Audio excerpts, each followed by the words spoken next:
අපි වෙමු සිරිලක බොදු දරුවෝ. තෙරුවන් සරණයි. ආදරණීය දුවදරුවනි, DP Education සත්කාරක අධ්‍යාපන නාලිකාව තුළින් දුවදරුවනුත් මමත් අද මුණ ගැහෙන්නේ දහම් පාසල් ධර්මාචාර්ය විභාගයේ එක් විෂය කාණ්ඩයක් වන තේරවාදී බුද්ධ ධර්මයේ මූලික ඉගැන්වීම් කියන විෂය කාණ්ඩේ පාඩම් කිහිපයක්ම තියෙනවා. එම පාඩම් වලින් මේ වන විට අපි සාකච්ඡා කරමින් පවතිනවා දරුවනේ පටිච්ච සමුප්පාදය කියන පාඩම. මේ පාඩම එම පොතේ අපිට මුණ ගැහෙන ටිකක් ගැඹුරු සංකීර්ණ පාඩමක් කියලා දුවදරුවන් දැන් පැහැදිලි කරගෙන තියෙනවා. එම නිසා තමයි මෙම පාඩම පියවරෙන් පියවර අපි අධ්‍යයනය කළ යුතු වන්නේ. එතනදී අපි මුලින්ම හඳුනාගත්තා පටිච්චසමුප්පාදය කියන්නේ මොකක්ද? ඒ වගේම මෙහි ඉගෙන ගැනීමේ තියෙන වැදගත්කම මොකක්ද? එහි පරමාර්ථ මොනවාද? මෙහි ආගමික වැදගත්කම කුමක්ද? ඒ වගේම තමයි මෙම පටිච්චසමුප්පාදයේ තියෙන සංඛ්‍යා විවිධත්වය. කියන්නේ විවිධ තැන්වල මේ අපි මේ වන විට නම් දරුවනි අධ්‍යයනය කරනවා ද්වාදසාංග අංග 12කින් සමන්විත පටිච්චසමුප්පාදය. සමහර තැන්වල මෙම පටිච්චසමුප්පාදයේ අංග වෙනස් වීමට ලක් වෙනවා. ඒ අධ්‍යයනය කරා සංඛ්‍යා විවිධත්වය කියන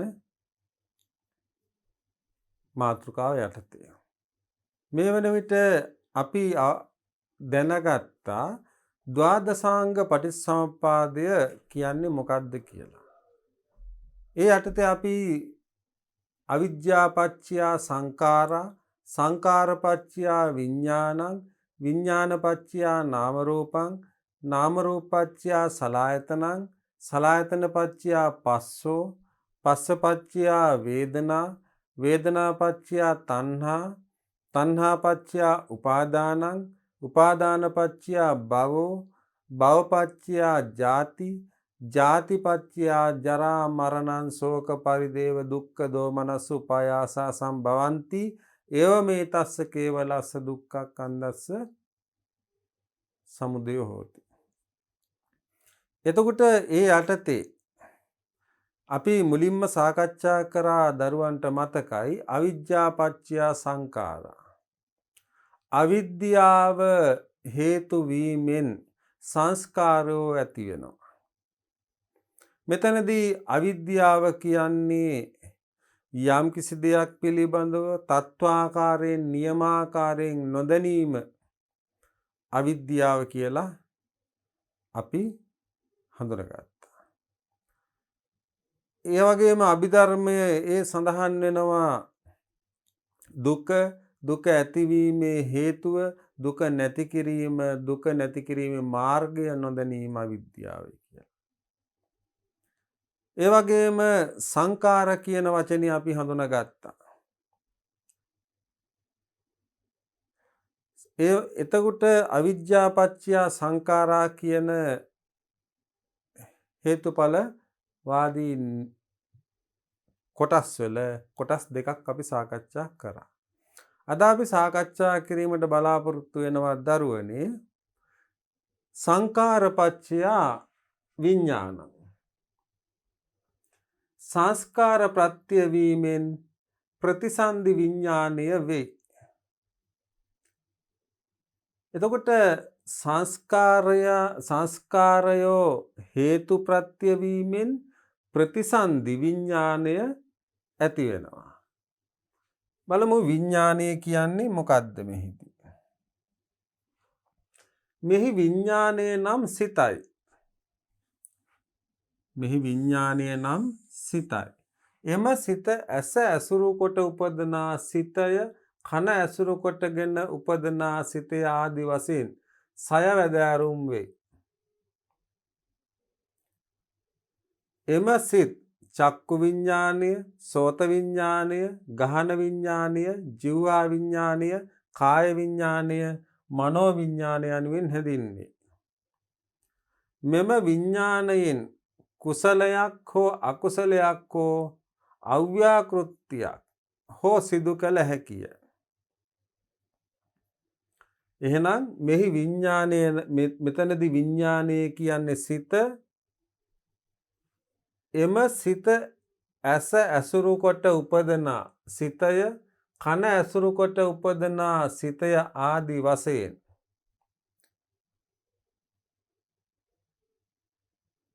සය වැදෑරුම් වෙයි.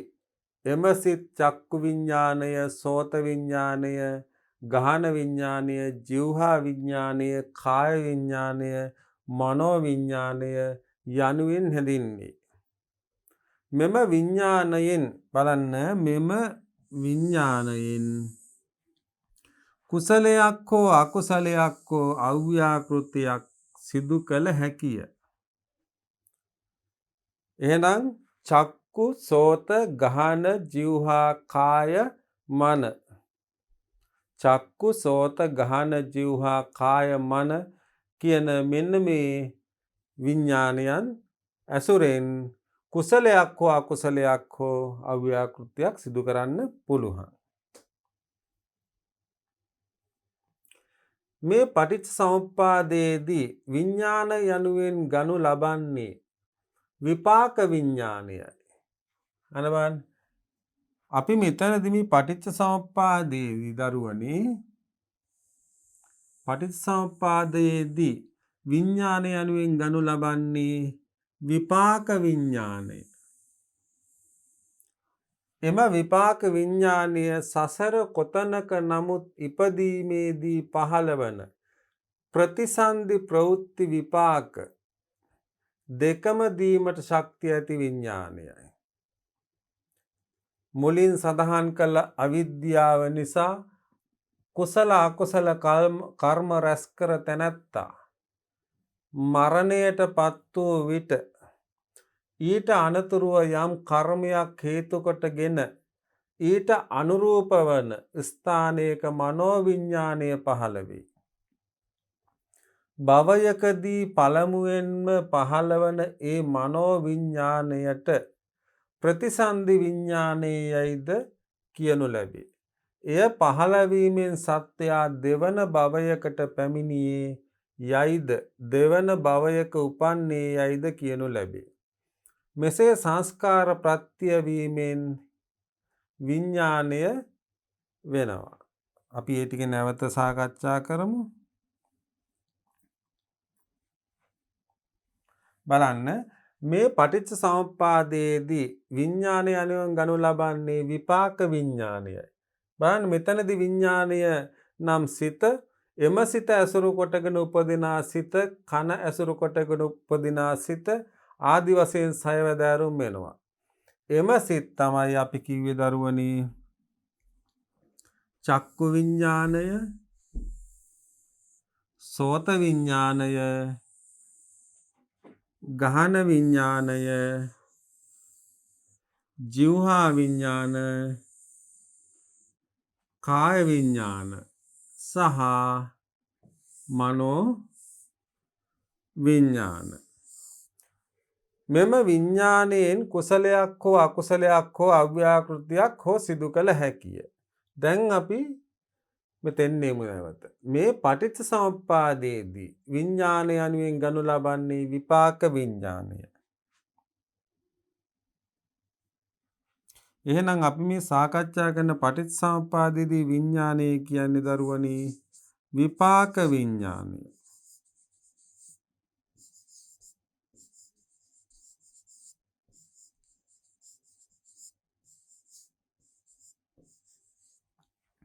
එහෙනම් මෙතනදී අපි ගන්නේ විපාක විඤ්ඤාණය. එම විපාක විඤ්ඤාණය සසර කොතනක නමුත් ඉපදීමේදී පහළවන ප්‍රතිසන්දි ප්‍රවෘත්ති විපාක දෙකම දීමට ශක්තිය ඇති විඤ්ඤාණයයි. මුලින් සඳහන් කළ අවිද්‍යාව නිසා කුසල අකුසල කර්ම රැස් කළ තැනැත්තා මරණයට පත් වූ විට ඊට අනතුරුව යම් කර්මයක් හේතු කොටගෙන ඊට අනුරූප වන ස්ථානයක මනෝවිඤ්ඤාණය පහළ වේ. භවයකදී පළමුවෙන්ම පහළවන ඒ මනෝවිඤ්ඤාණයට ප්‍රතිසන්දි විඤ්ඤාණයයිද කියනු ලබයි. එහෙනම් මේ ඇතිවන අවිද්‍යාව නිසා කුසල අකුසල කර්ම රැස් කර ඊළඟ භවයකදී ඉපදෙන මනෝවිඤ්ඤාණයට නැවත ප්‍රතිසන්දි විඤ්ඤාණයත් කියන වචනේත් භාවිතා කරනවා.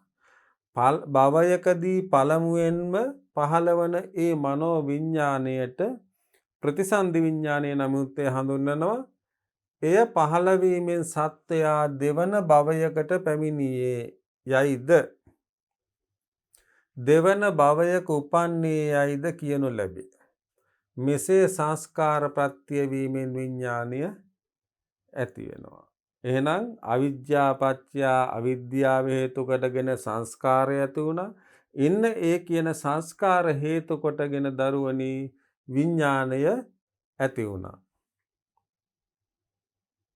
විඤ්ඤාණ පත්‍ය නාම රූපං. විඤ්ඤාණය ප්‍රත්‍ය වීමෙන් නාම රූප වෙනවා. මොනවාද මේ නාම රූප කියන්නේ? මෙහි නාම යනු වේදනා සංඥා සංකාර යන චෛතසික කොටස් තුනය.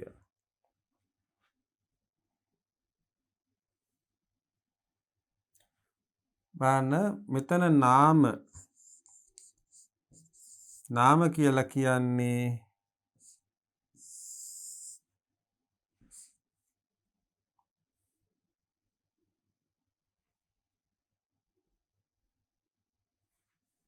වේදනා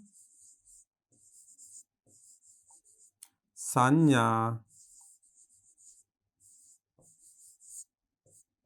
සංස්කාර.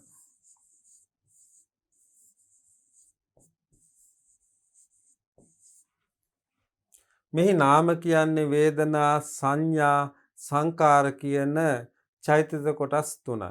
රූප නම් 8 රූපයයි. සුඛ දුක්ඛ කුසල අකුසල යනාදි වශයෙන් නාමය නොඑක් අතට නැමේ. රූපයේ ස්වභාවය ක්ෂණික පරිවර්තනයයි. රූප 28 නම් අපි මෙතන ලියන්න අවශ්‍ය වෙන්නේ මෙතන අපි ලකුණු කරගමු. රූප 28 නම් භූත රූප 4යි. ඒ තමයි පඨවි ආපෝ තේජෝ වායෝ. ප්‍රසාද රූප 5යි. චක්කු සෝත ගහන જીවහා කාය. ගෝචර රූප 4යි. රූප ශබ්ද ගන්ධ රස. භාව රූප 2යි. ස්ත්‍රී භාව පුරුෂ භාව. හදය රූප 1යි. ජීවිතේන්ද්‍රිය රූප.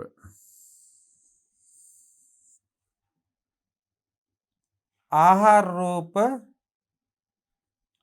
හදය රූප 1යි. ජීවිතේන්ද්‍ර රූප 1යි.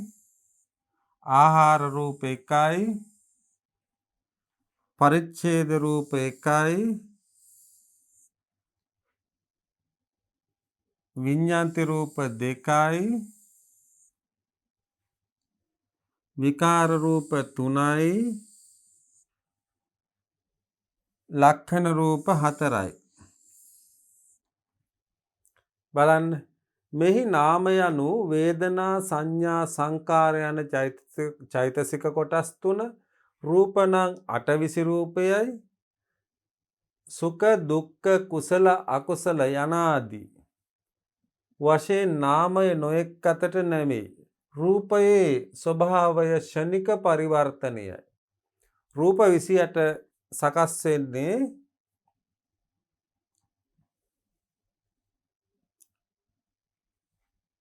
රූප 28 සකස් වෙනවා දරුවනේ භූත රූප 4යි.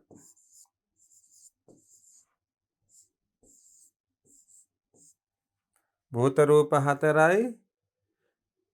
ප්‍රසාද රූප 5යි.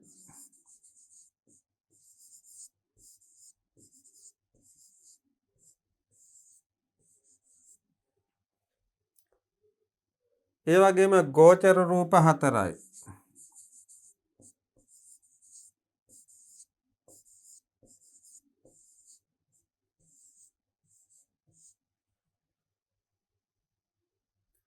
ඒ වගේම භාව රූප 2යි.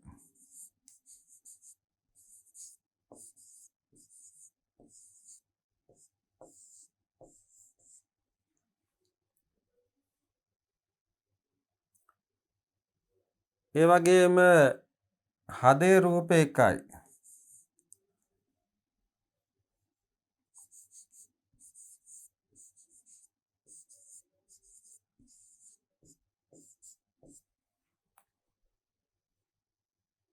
ඒ වගේම ජීවිත ඉන්ද්‍ර රූප 1යි.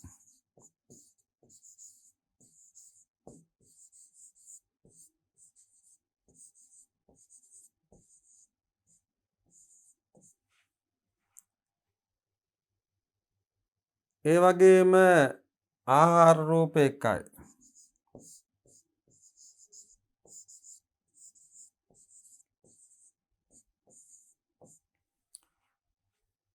පරිච්ඡේද රූප 1යි.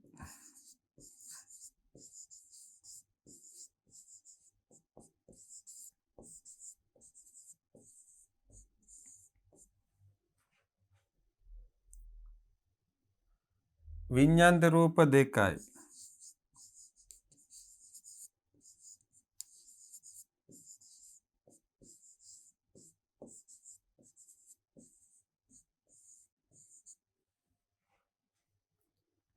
විකාර රූප 3යි.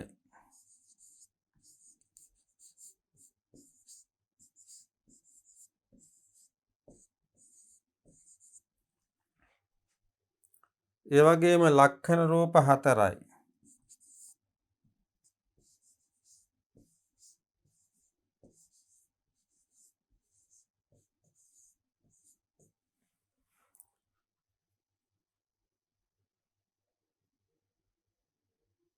මෙන්න මේ විදිහට රූප 28 හඳුනා ගන්නවා. එහෙමනම් අපි නැවත බලමු. මෙහි නාම යනු වේදනා සංඥා සංකාර යන චෛතසික කොටස් 3. එහෙනම් නාම කියන්නේ මොනවාද දරුවනි? වේදනා සංඥා සංකාර කියන චෛතසික කොටස් 3. රූප නම් 28 රූපයයි. සුඛ දුක්ඛ කුසල අකුසල යනාදී වශයෙන් නාමය නොඑක් අතට නැමෙයි. රූපයේ ස්වභාවය ශනික පරිවර්තනයයි. රූප 28 නම් භූත රූප 4යි. ඒ තමයි පඨවි ආපෝ තේජෝ වායෝ. පසාද රූප 5යි. චක්කු සෝත ගහන જીවහා කාය. ගෝචර රූප 4යි. රූප ශබ්ද ගන්ධ රස. භාව රූප 2යි. ස්ත්‍රී භාව පුරුෂ භාව. හෘදය රූප 1යි. ජීවිතීන්ද්‍ර රූප 1යි. ආහාර රූප 1යි. පරිච්ඡේද රූප 1යි. කියන්නේ ආකාශ. විඤ්ඤාන්ති රූප 2යි. කාය විඤ්ඤාන්ති සහ මනෝ විඤ්ඤාන්ති. වචී විඤ්ඤාන්ති. විකාර රූප 3යි. ලහුතා මුදුතා කම්මඤ්ඤතා. ලක්ෂණ රූප 4යි. උපචය සන්තති ජරතා අනිච්චතා කියලා. මෙහි දැක්කෙන විඤ්ඤාණ ප්‍රත්‍යයෙන් නාමය පමණක්ද ඇතිවේ. එනම්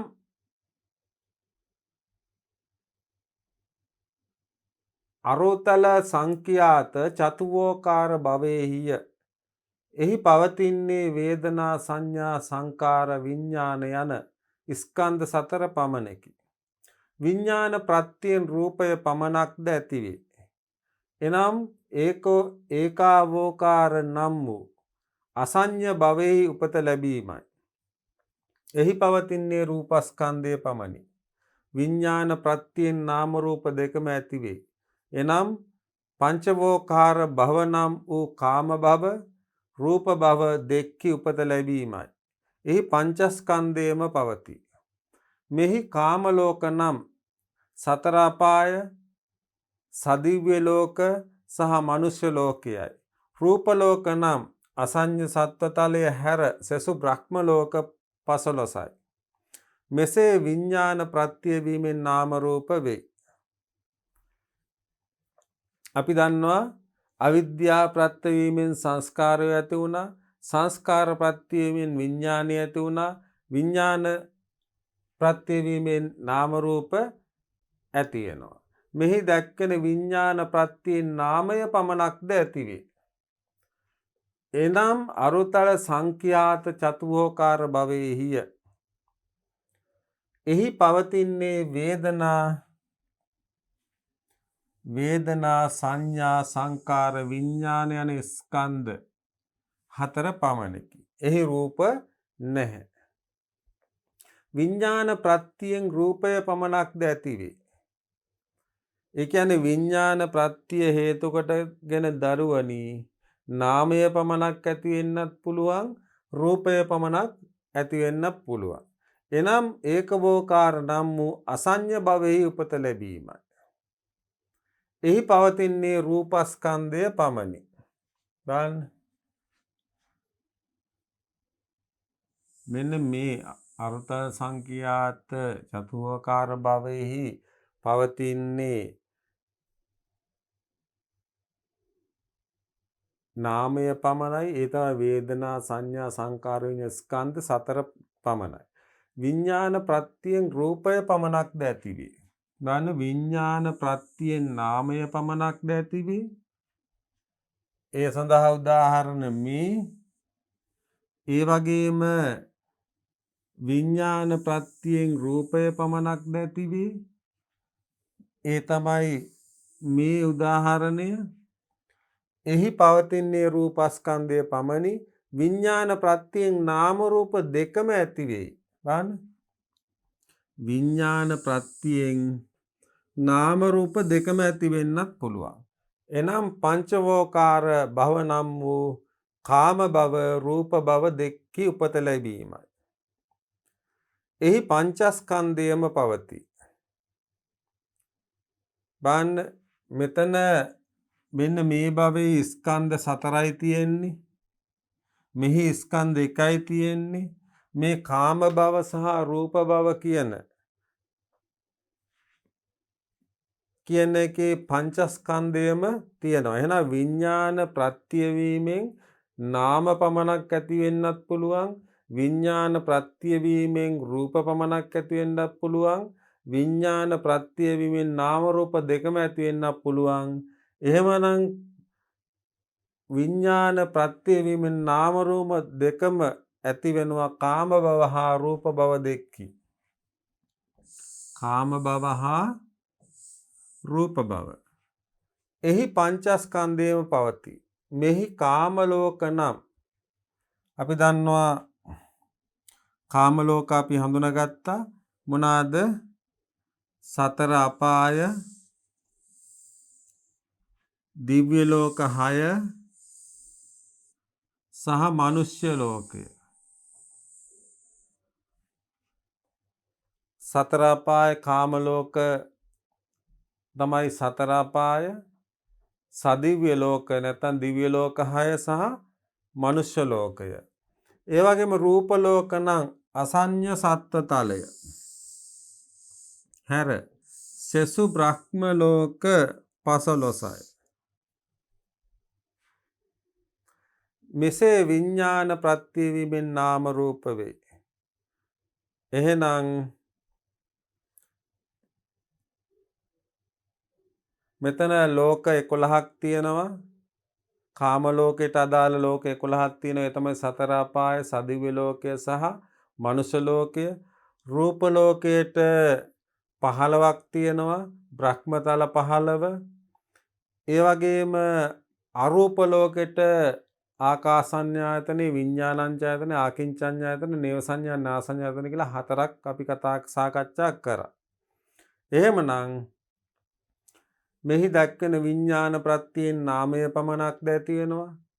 එනම් අරූතල සංඛ්‍යාත චතුෝකාර භවෙහි එහි පවතින්නේ වේදනා සංඥා සංකාර විඥාන යන ස්කන්ධ 4 පමණි. විඥාන ප්‍රත්‍යයෙන් රූපය පමණක්ද ඇති වෙනවා. එනම් මේකවෝකාර නම් වූ අසඤ්ඤ භවෙහි උපත ලැබීමයි. එහි පවතින්නේ රූපස්කන්ධය පමණයි. විඥාන ප්‍රත්‍ය වීමෙන් නාම රූප දෙකම ඇති වෙනවා. එනම් පංචවෝකාර භව නම් වූ කාම භව රූප භව දෙක්කේ උපත ලැබීමයි. එහි පංචස්කන්ධයම තියෙනවා. මෙහි කාම ලෝක නම් සතර ආපාය, සදිව්‍ය ලෝකය සහ මනුස්ස ලෝකය. රූප ලෝක නම් අසඤ්ඤ සත්ත්ව තලයේ හැර සසු බ්‍රහ්ම ලෝක 15. මෙසේ විඥාන ප්‍රත්‍ය වීමෙන් මේ ආකාරයට විඥාන ප්‍රත්‍ය වීමෙන් නාම රූප ඇති වෙනවා. සමහර නාමය පමණක් ඇති වෙන අවස්ථාවක් තියෙනවා දරුවනේ. රූපය පමණක් ඇති වෙන අවස්ථාවක් තියෙනවා. නාම රූප දෙකම ඇති වෙන අවස්ථාවක් තියෙනවා. නාම රූපච්ඡය සලආයතන. නාම රූප ප්‍රත්‍යයෙන් ෂඩායතන වේ. නාම රූප ප්‍රත්‍යයෙන් ෂඩායතන වේ. මොනවාද මේ ෂඩායතන? ආයතන නම් රාශිභූත වන ස්ථානය. චක්කු සෝත ගාන ජීවහා කාය මන. එහෙනම් නාම රූප ප්‍රත්‍ය වීමෙන් ෂඩායතන වෙනවා. ඒ තමයි චක්කු සෝත ගාන ජීවහා කාය මන. චක්කු ප්‍රසාද රූපය හෙවත් ඇසේ පිහිටි ඔපය චක්ඛායතනයයි.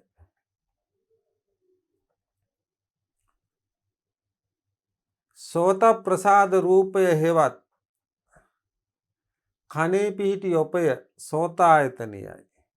ගහන ප්‍රසාද රූපය හෙවත් නාසයේ පිහිටි ඔපය ගහනායතනයයි. ජීවහා ප්‍රසාද රූපය හෙවත් දිවේ පිහිටි ඔපය ජීවහා ප්‍රසාද රූපයයි. කාය ප්‍රසාද රූපය හෙවත් කයේ පිහිටි ඔපය කායායතනයයි. චක්සු විඥානාදිය හෙවත් සියලු අරමුණු දැකීමෙහි ශක්තිය ඇති මනසෙහි ඔපය මනායතනයයි. මේ තන්නි පිළිවෙලින් රූප, ශබ්ද, ගන්ධ, රස, ස්පර්ශ හා අදහස් රැස් වේ. මෙම ෂඩායතනයන් සම්පූර්ණ වන්නේ මෞකුස තුලදීමය. නාම රූපයන් හේතු කොටගෙන කාම ලෝකයේහි ආයතන 6ම පහළ වේ. රූප ලෝකයේ චක්කු සෝත මන යන ආයතන 3 පහළ වේ. අරූප ලෝකයේහි මන ආයතනය පහළ වේ. මෙසේ නාම රූප හේතුයෙන් ෂඩායතන පහළ වේ. ෂඩායතන පහළ වෙන්නේ කාම ලෝකේ පමණයි කියලා මේකෙන් පැහැදිලි වෙනවා. එහෙනම් මොනවාද මේ කියන්නේ? නාම රූපච්ඡය සලආයතනං. නාම රූප ප්‍රත්‍ය වීමෙන් දරුවනි ෂඩායතනය වෙනවා. මොනවාද ෂඩායතනය? චක්කු සෝත ගහන ජීවහා කාය මන කියන දේ. චක්කු ප්‍රසාද රූපේ හෙවත් ඇසේ පිහිටි ඔපය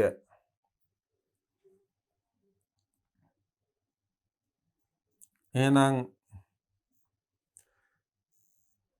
චක්කු ප්‍රසාදී කියන්නේ කනේ ඇසේ පිහිටි ඔපය.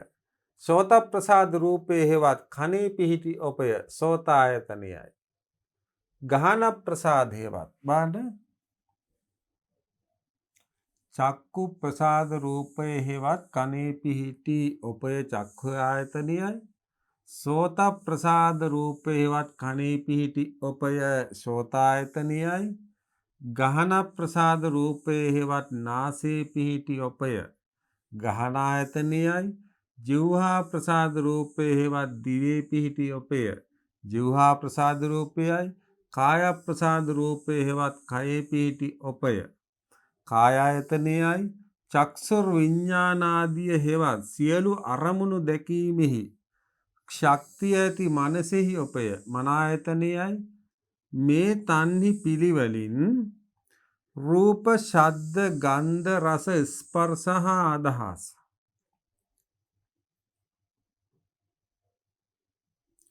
රූප, ශබ්ද, ගන්ධ, රස, ස්පර්ශ හා අදහස් රැස් වේ.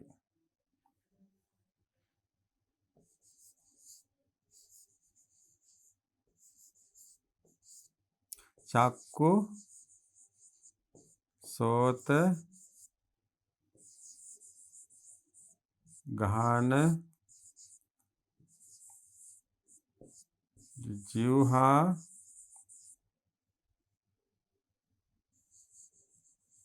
කාය මන මෙන්න මේ තන්නේ පිළිවෙලින් මොනවාද? චක්කු, රූප, සෝත, ශබ්ද, ගන්ධ, જીවහා රස, කාය ස්පර්ශ, මන අදහස්.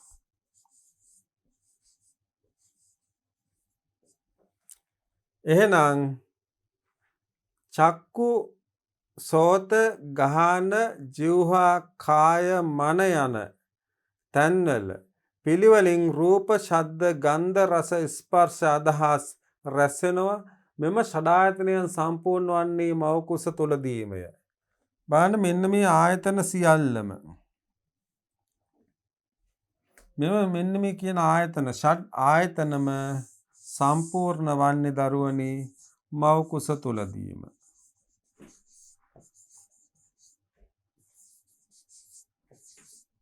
මෙන්න මේ ෂඩ් ආයතනම නිර්මාණය වෙන්නේ මව කුස තුලදීම. නාම රූපයන් හේතු කොටගෙන කාම ලෝකයේ ආයතන 6ම පහළ වේ. බලන්න නාම රූප හේතු කොටගෙන හේතුවෙන් කාම ලෝකේ මෙන්න මේ ආයතන 6ම පහළ වෙනවා.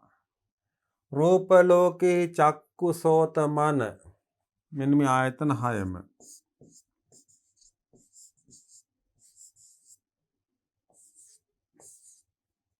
ඊළඟට රූප ලෝකේ පහළ වෙන්නේ චක්කු සෝත මන.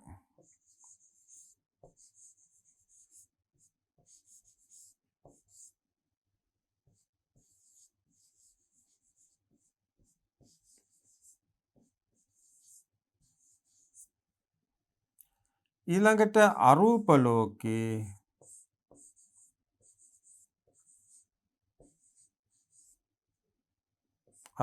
මන. බලන්න මෙන්න මේ චක්කු සෝත ගහන જીවහා කාය යන දේ උපයෝග කරගෙන රැස් කරනවා චක්කු. රූප, ශබ්ද, ගන්ධ, රස, ස්පර්ශ අදහස් රැස් කරනවා. හැබැයි දරුවනේ මෙන්න මේ කාම ලෝකේ මෙන්න මේ ආයතන 6ම නිර්මාණය වෙන්නේ මව කුස තුලදීම. නාම රූප හේතු කොටගෙන කාම ලෝකේ මෙන්න මේ ආයතන 6ම ලබනවා. ඒ කියන්නේ ආයතන 6 කියන්නේ චක්කු සෝත ගහන જીවහා කාය මන කියන ආයතන 6ම ලබනවා. රූප ලෝකේ චක්කු සෝත ගහන අරූප ලෝකේ මන කියන දේ විතරයි. මෙසේ නාම රූප හේතුයෙන් ෂඩායතන පහළ වෙනවා. ඒ වගේම සලායතන පච්චයා පස්සෝ ෂඩායතන ප්‍රත්‍ය වීමෙන් ස්පර්ශය වෙනවා.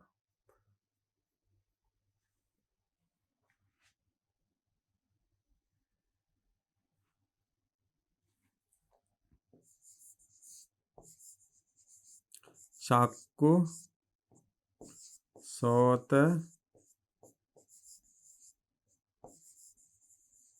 ගහන જીවහා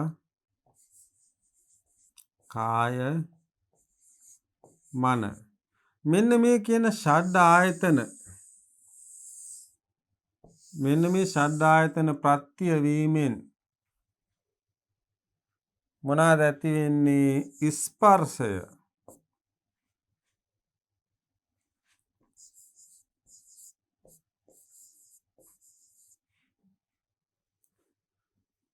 මෙන්න මේ සඩායතන හේතු කරගෙන සඩායතන ප්‍රතිවීම ස්පර්ශය ඇති වෙනවා. පස්සය චෛතසිකයකි. ඒ කියන්නේ පස්ස කියන්නේ චෛතසිකයක්. එහි ස්වභාවය සිතට අරමුණු රසය ගෙන දීමය. හැම සිතක් පාසාම පස්ස චෛතසිකයේ යෙදේ. එහෙත් මෙහි ගනු ලබන්නේ විපාක සිත් සමග යෙදෙන පස්සයයි. එහෙනම් මෙතන අර්ථ දෙකකින් පස්සය කියන එක විග්‍රහ වෙනවා.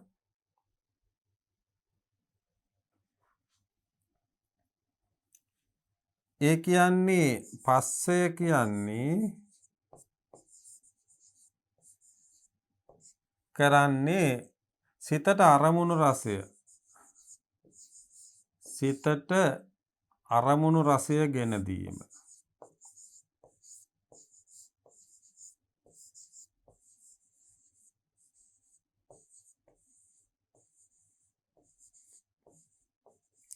සිතට අරමුණු රසය ගෙන දීම. හැම සිතක් පාසාම පස්ස චෛතසිකයේදී. එහෙත් මෙන්න මෙතනදී දරුවන් සිහි කරගන්න මෙතනදී පස්සය කියන්නේ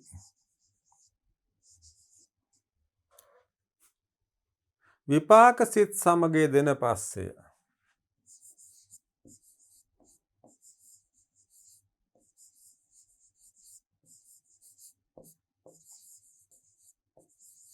විපාක සිත් සමග යෙදෙන පස්සය.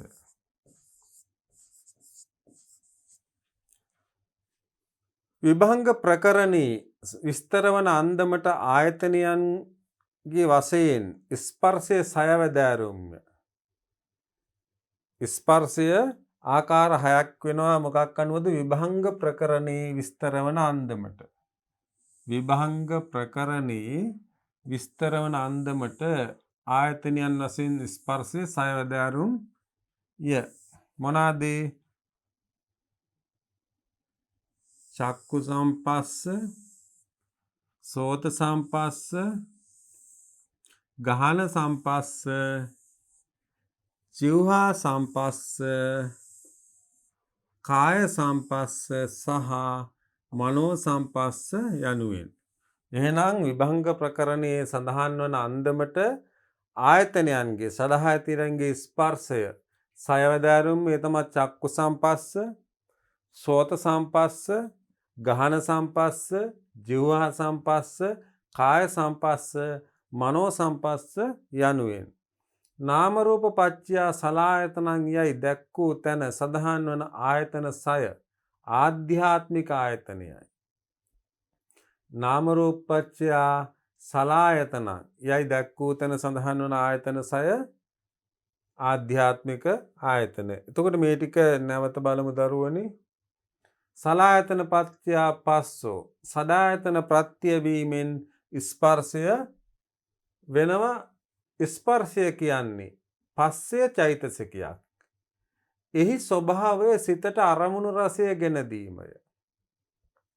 හැම සිතක් පාසාම පස්ස චෛතසිකය යෙදෙනවා. එහෙත් මෙහි ගනුන් ලබන්නේ විපාක සිත් සමග.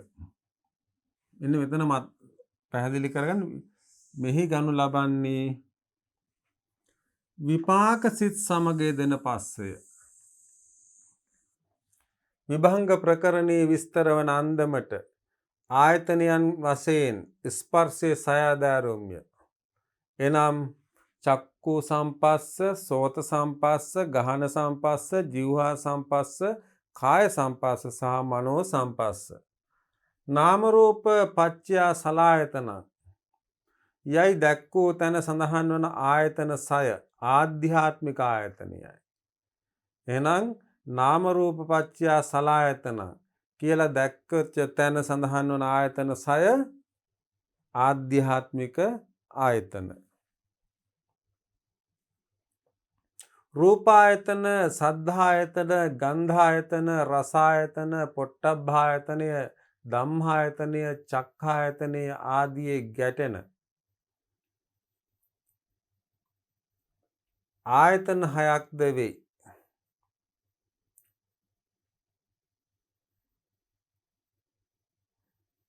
ඒවාට බාහිර ආයතනයයි නම් කරේ. බලන්න මොනවාද? රූපායතනය, සද්ධායතනය, ගන්ධායතනය, රසායතනය, පොට්ටබ්බායතනය, ධම්මායතනය, චක්ඛායතනය ආදී ගැටෙන ආයතන හයක්ද වෙනවා. ඒවාට බාහිර ආයතනයයි නම් කෙරේ.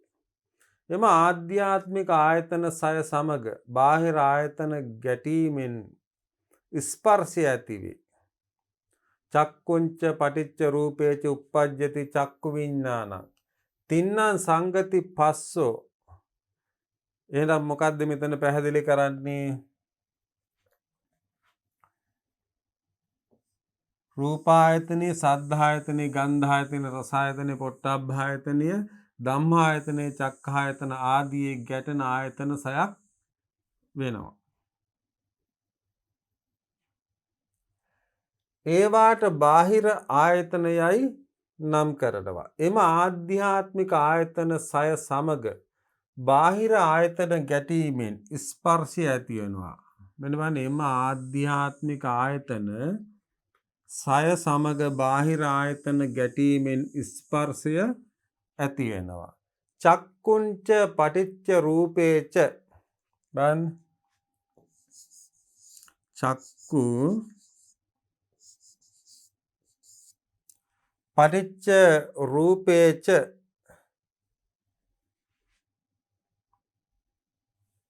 චක්කුංච පටිච්ච රූපේච උප්පජ්ජති චක්කු විඤ්ඤාණ.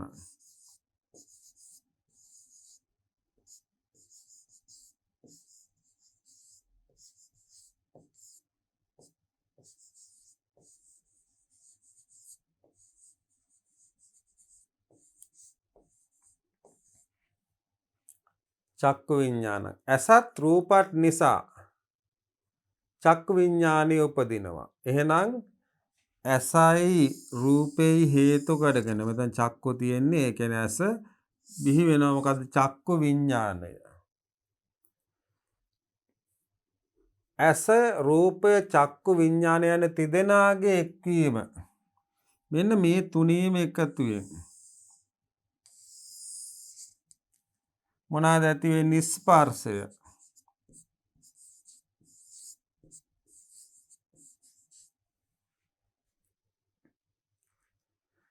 එහි තේරුමයි චක්කුංච පටිච්ච රූපේච උප්පජ්ජති චක්කු විඤ්ඤාණං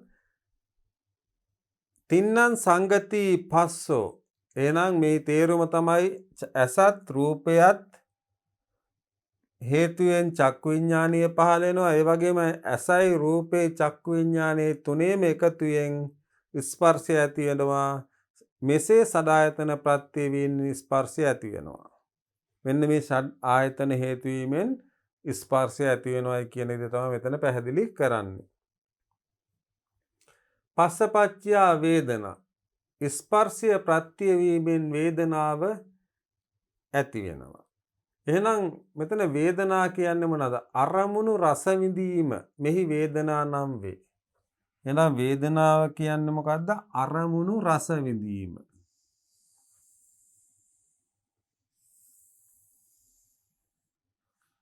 චක්කු ආදී ආයතනයන්ට ලැබෙන රූපාදී අරමුණු අනුව සිතට සැපක් හෝ දුකක් හෝ නිදුක් නොසැප හෝ මදහත් බවක් හෝ උපදී.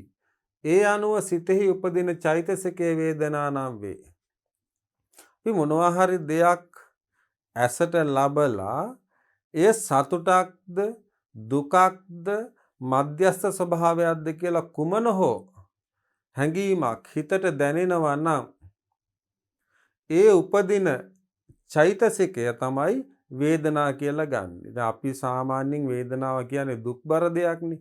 මෙතන වේදනාව කියලා ගන්න දරුවනේ යම්කිසි දෙයක් දැකලා ඇස දැනෙන සතුට දුක මැදිහත් බව ඒ දැනෙන චෛතසිකයට තමයි වේදනාව කියලා කියන්නේ. එම වේදනාවන් ද ආයතන සය අනුවත් සයවැදෑරුම් වශයෙන් විභංග පාළියේ දක්වා තිබේ. එනම් ඇසෙහි පිහිටි ඔපය රූපාලම්බනෙහි හැපීමෙන් හටගත් අරමුණු රස විඳීම චක්කු සම්පස්සජ වේදනායි. කනෙහි පිහිටි ඔපය ශද්ධාලම්බනෙහි හැපීමෙන් හටගත් අරමුණු රස විඳීම සෝත සම්පස්සජ වේදනාවයි.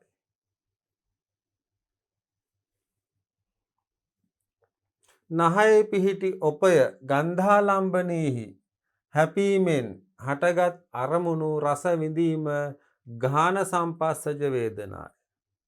දිවෙහි පිහිටි ඔපය රසාලම්බනේහි හැපීමෙන් හටගත් අරමුණු රස විඳීම ජීවහා රම්පස්සජ වේදනායි.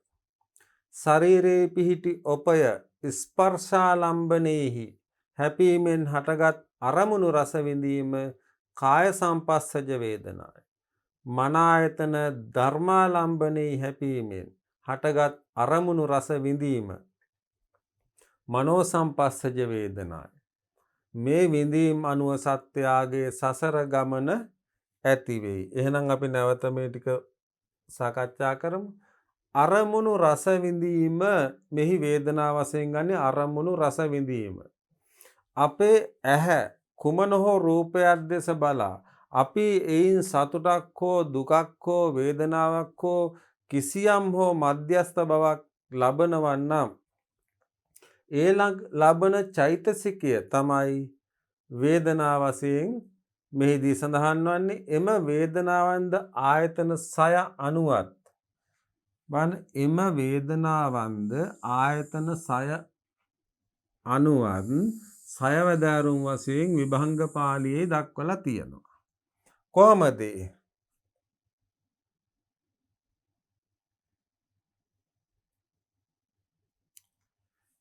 ඇසෙහි පිහිටි කියන්නේ ප්‍රසාද රූපය ඇසෙහි පිහිටි ඔපය රූපාලම්බනී හැපීමෙන් ඇසෙහි පිහිටි කියන්නේ ප්‍රසාද ඔපය රූපාලම්බනේහි හැපීමෙන් හටගත් අරමුණු රස විඳීම චක්කු සම්පස්සජ වේදනායි. එහෙනම් ඇසෙහි පිහිටි ඔපය රූපාලම්බනේහි හැපීමෙන් හටගත් අරමුණු රස විඳීම චක්කු සම්පස්සජ වේදනායි. ඊළඟට කනෙහි පිහිටි ඔපය ශබ්දාලම්බනේහි හැපීමෙන් ඇසෙහි පිහිටි ඔපය රූපාලම්බනේහි හැපීමෙන් හටගත් අරමුණු රස විඳීම චක්කු සම්පස්සජ වේදනායි. ඒ වගේමයි දරුවනේ කනේ පිහිටි ඔපය ශබ්දාලම්බනේහි හැපීමෙන් හටගත් අරමුණු රස විඳීම සෝත සම්පස්සජ වේදනායි. හටගත් අරමුණු රස විඳීම සෝත සම්පස්සජ වේදනායි. ඒ වගේමයි නහයේ පිහිටි ඔපය ගන්ධාලම්බනී හැපීමෙන් හටගත් අරමුණු රස විඳීමේ ගහන සම්පස්සජ වේදනායි. එහෙනම් නහයෙහි පිහිටි ඔපය ගන්ධාලම්බනී හැපීමෙන් හටගත් අරමුණු රස විඳීම ගහන සම්පස්සජ වේදනායි. ඒ වගේමයි දිවෙහි පිහිටි ඔපය ජීවහා රසාලම්බනේහි හැපීමෙන් හටගත් අරමුණු රස විඳීම ජීවහා සම්පස්සජ වේදනායි. ඒ කියන්නේ දිවෙහි පිහිටි ඔපය රසාලම්බනේහි හැපීමෙන් හටගත් අරමුණු රස විඳීම ජීවහා සම්පස්සජ වේදනායි. ඒ වගේමයි දරුවනේ ශරීරෙහි පිහිටි ඔපය ස්පර්ශාලම්බනේහි හැපීමෙන් හටගත් අරමුණු රස විඳීම කාය සම්පස්සජ වේදනායි. ශරීරයේ පිහිටි ඔපය ස්පර්ශාලම්බනේහි හැපීමෙන් හටගත් අරමුණු රස විඳීම කාය සම්පස්සජ වේදනායි. ඒ වගේම මන ආයතන ධර්මාලම්බනේහි හැපීමෙන් හටගත් අරමුණු රස විඳීම මනෝ සම්පස්සජ වේදනායි. මේ විඳීම් අනුව සත්‍යයේ සසර ගමන ඇති වෙයි. එහෙනම් මේ කියන්නේ දරුවනේ පස්ස පච්චයා වේදනා. ස්පර්ශය ඇතිවීමෙන් වේදනාව ඇති වෙනවා. මොනකටද මේ ස්පර්ශය ඇති වෙන්නේ? ස්පර්ශය ඇති වෙන්නේ චක්කු සෝත ගහන ජීවහා කාය මන. එතකොට ඒ දැනෙන හැඟීමට වේදනා කියලා අපි සාමාන්‍ය ජීවිතයේදී දුක් සහගත දෙයක් විග්‍රහ කරාට මෙතනදී වේදනාව වශයෙන් සලකන්නේ චක්කු සෝත ගහන ජීවහා කාය මන. අන්න ඒවා ඒ දේවල් බාහිර ලෝකයෙන් ලබන්නා වූ හැඟීම නැත්නම් චෛතසිකය තමයි මෙතනදී වේදනාව වශයෙන් ගන්නෙ. වේදනාව කියනකොට දුක් සහගත වේදනාවම මට ලොකු වේදනාවක් දැනුණා. හරි දුකයි. ඒ වේදනාව මෙතනදී අපි පටලවා ගන්න යන්න එපා. ඒ හොඳ දෙයක් හෝ ඒ කියන්නේ යම්කිසි දෙයක් චක්කු ඇස නිසා හොඳ රූපයක් නරක රූපයක් මධ්‍යස්ථ රූපයක් දැකලා ඒ කුමන හෝ හැඟීමක් ගන්නවද ඒ ගන්නා වූ චෛතසිකය තමයි මෙතනදී අපි වේදනා කියලා ගන්නෙ. එහෙනම් අරමුණු අපි මේක නැවත බලමු දරුවනේ. පස්සපච්චය වේදනා ස්පර්ශය ප්‍රතිවීමෙන් වේදනාව ඇති වෙනවා. වේදනාව කියන්නේ මොකද්ද? අරමුණු රස විඳීම මෙහි වේදනා නම් වෙනවා. චක්කු ආදී ආයතනයන්ට ලැබෙන රූප ආදී අරමුණු අනුව එහෙනම් ඇසට ලැබෙනවා රූප සැපක් හෝ දුකක් හෝ නිදුක් නොසැපූ මදහත් බවක් හෝ උපදී ඒ අනුව සිතෙහි උපදින චෛතසිකය වේදනා නම් වේ. එහෙනම් වේදනාව කියන්නේ සිතෙහි උපදින්නා වූ චෛතසිකයක්. එම වේදනාවන්ද ආයතන 6 අනුවත් 6 වැදෑරුම් වශයෙන් විභංග පාළියේ දක්වා තිබේ. ඔන්න බලන්න.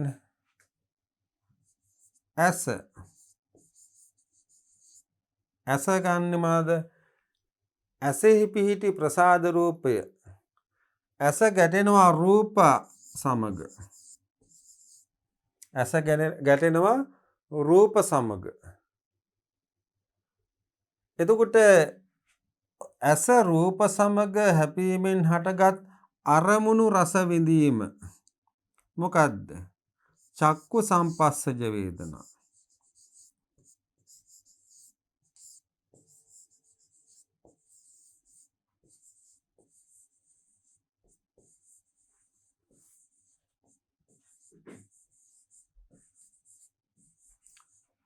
ඇස ගැටෙනවා රූප සමග ගැටිලා ඒ අරමුණු රස විඳීම චක්කු සම්පස්සජ වේදනා. ඒ වගේම කන මෙතන සද්ද සමග ගැටෙනවා. සද්ද සමග හැපීමෙන් ලබාගත් අරමුණු රස විඳීම සෝත සම්පස්සජ. සෝත සම්පස්සජ වේදනා.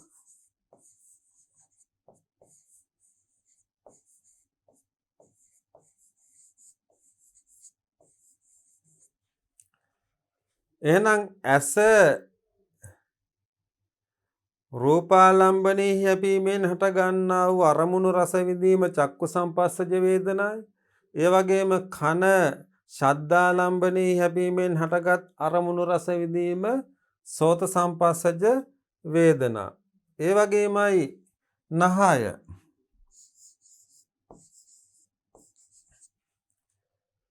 ගන්ධාලම්බනේ හැපීමෙන් හටගත් අරමුණු රස විඳීම ගන්ධාලම්බනේ හැපීමෙන් හටගත් අරමුණු රස විඳීමේ ගාහන සම්පස්සජ.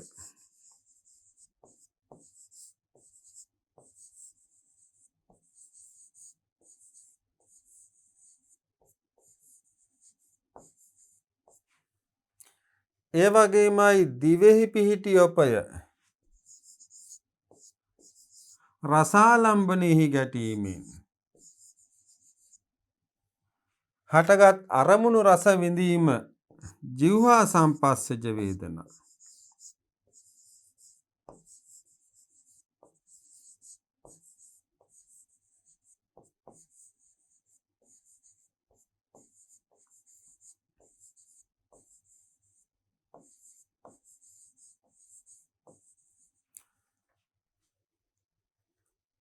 ජීවහා සම්පස්සජ වේදනා. ඊළඟට ශරීරයෙහි පිහිටි ඔපය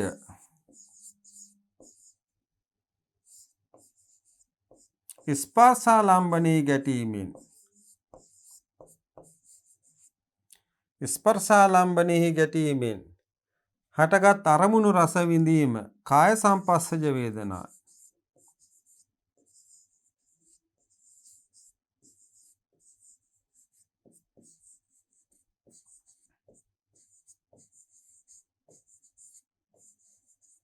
ඒ වගේමයි මන ආයතනය ධර්මාලම්බනයෙහි ගැටීමෙන් අරමුණු රස විඳීමේ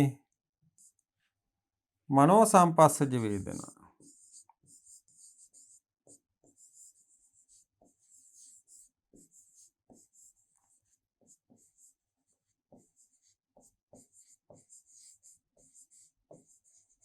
දැන් දුවදරුවන්ට පැහැදිලි වෙනවා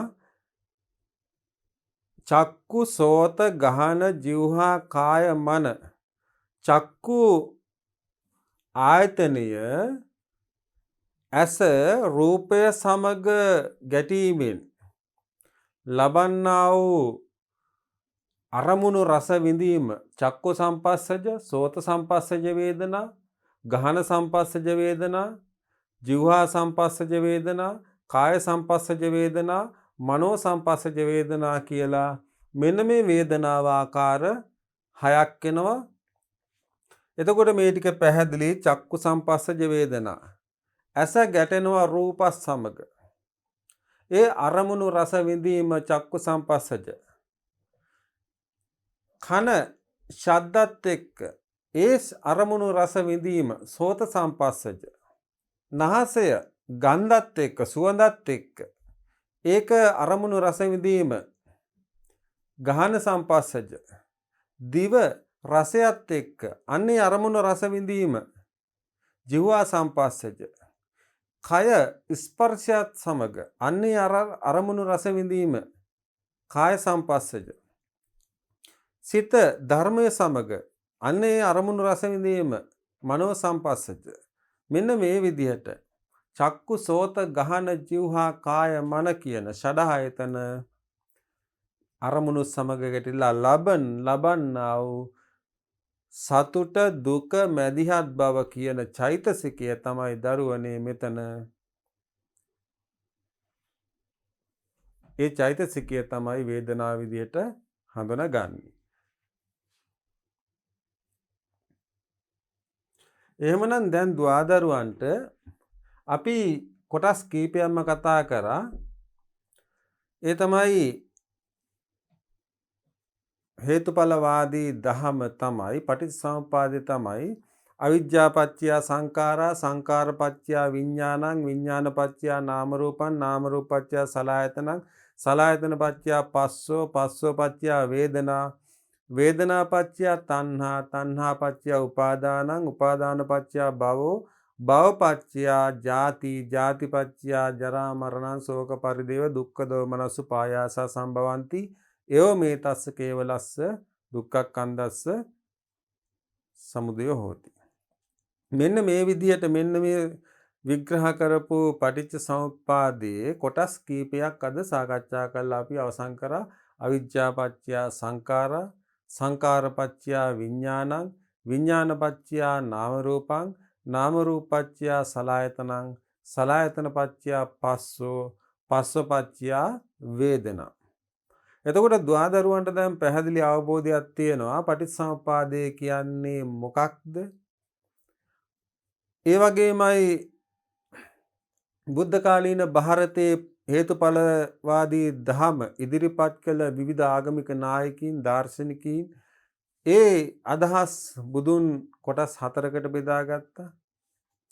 ඒ වගේමයි පටිච්චසමුප්පාදය ඉගෙන ගැනීමේ වැදගත්කම පටිච්චසමුප්පාදයේ ඉගෙන ගැනීමේ පරමාර්ථ පටිච්චසමුප්පාදයේ ආගමික වශයෙන් තියෙන වැදගත්කම ඒ වගේමයි පටිච්චසමුප්පාදයේ තියෙන සංඛ්‍යා විවිධත්වය කියන කරුණු අපි පැහැදිලිව අවබෝධ කරගත්තා. එහෙමනම් දුවදරුවනි මෙන්න මේ කියන ධර්මය බුදුදහමේ තියෙන ගැඹුරුම ධර්ම කොටසක් තමයි පටිච්චසමුප්පාදය කියන්නේ. එම නිසා මේක පියවරෙන් පියවර අධ්‍යයනය කරමින් ඉගෙන ගත යුතු වෙනවා.